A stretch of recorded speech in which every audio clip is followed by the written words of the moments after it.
నమస్కారం అండి. నేను డాక్టర్ ప్రదీప్ వజ్జా, భాస్కర్ హాస్పిటల్, షాపూర్, గండిమైసమ్మ. ఈరోజు మనం మన సొసైటీ ఫేస్ చేస్తున్న ఒక డిసీజ్ గురించి చెప్పుకుందాం. ఎందుకంటే ఈ జబ్బు అనేది ఏదైతే ఉందో ఇది కామన్గా ప్రతి ఒక్కరిలోని ఈ ప్రాబ్లం ఉంది. అదే ఫోన్ ఎడిక్షన్, అదే సెల్ ఫోన్ ఎడిక్షన్ గురించి మనం తెలుసుకుందామండి. ఈ సెల్ ఫోన్ ఎడిక్షన్ అనేది ఒక సర్వే ప్రకారం కోవిడ్ ఫస్ట్ వేవ్ తర్వాత 81% ఈ ఎడిక్షన్ అనేది బాగా పెరిగిపోయింది అందరిలో. ఈ డిజిటలైజేషన్ అయిపోవడం వల్ల, ఈ సోషలైజేషన్ తగ్గడం, అంటే మనుషులతో కలవకుండా ఏదున్నా కూడా ఫోన్లోనే మాట్లాడడం, వర్క్ ఫ్రమ్ హోమ్ స్టార్ట్ అవ్వడం, ఇంట్లోనే పని చేసుకోవడం, సో అన్నీ కూడా ఫోన్లోనే జరిగిపోతున్నాయి.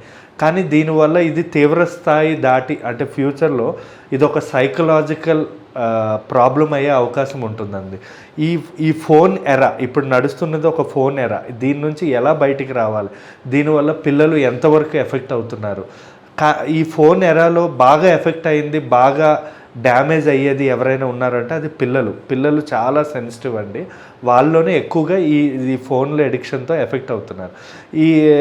ఇప్పుడు చెప్పా కదండి, 81% అంటే అదేం తక్కువ కాదు. కోవిడ్ తర్వాత ఈ 81% పెరగడానికి మెయిన్గా ఈ టిక్టాక్లని, ఈ సోషల్ మీడియాలో ఇన్స్టాగ్రామ్స్, వాట్సాప్లు, వీడియో స్క్రోలింగ్స్. ఒక్కసారి వీడియో స్క్రోలింగ్ మనం మొదలుపెట్టాము అంటే వాళ్ళు తెలియకుండానే 2-3 గంటలు, ఒకసారి పబ్జీ గేమ్స్ అని, లేదా ఇవి పిల్లలు ఆడుతూ ఉంటారు కదా యూట్యూబ్స్ అని, ఇవి చూసి ఒక్కసారి మొదలు పెడితే 3-4 గంటల వరకు కూడా ఎవరు అసలు ఆ ఫోన్ అనేది లాక్కుంటే వాళ్ళు పిచ్చెక్కి ఇవే అన్నీ ఇసిరేసేయడం, పిల్లలు అలా తయారవుతున్నారు. కానీ ఈ ఫోన్ ఎడిక్షన్ వల్ల పిల్లల్లో ఎంత నష్టం జరుగుతుంది అంటే, మెయిన్గా మనకి జరిగే నష్టం ఏంటంటే వాళ్ళ కంటి చూపు దెబ్బతిని 5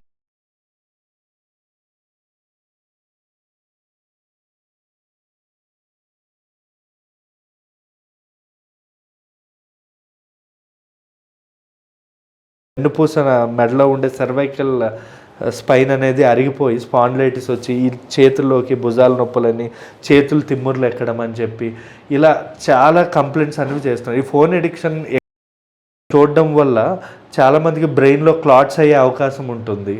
ఇంకా చెప్పాలంటే ఈ మధ్య చాలామంది పిల్లలు, మెయిన్గా మగపిల్లలు 5 సంవత్సరాల వరకు ఎవరికి కూడా క్లియర్గా మాటలు అనేవి రావట్లేదు. మాటలు ఎందుకు రావట్లేదు అంటే వీళ్ళకి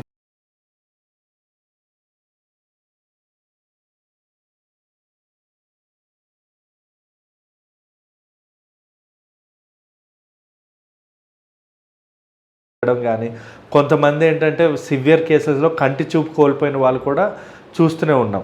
ఇంకోటి ఫోన్ సైకోసిస్ అంటాం. అంటే ఈ ఫోన్ మనం లాక్కునేటప్పుడు ఆ పిల్లల్లో ఏంటంటే వాళ్ళు ఎంత కోపం, ఉద్రేకం ఉంటుందంటే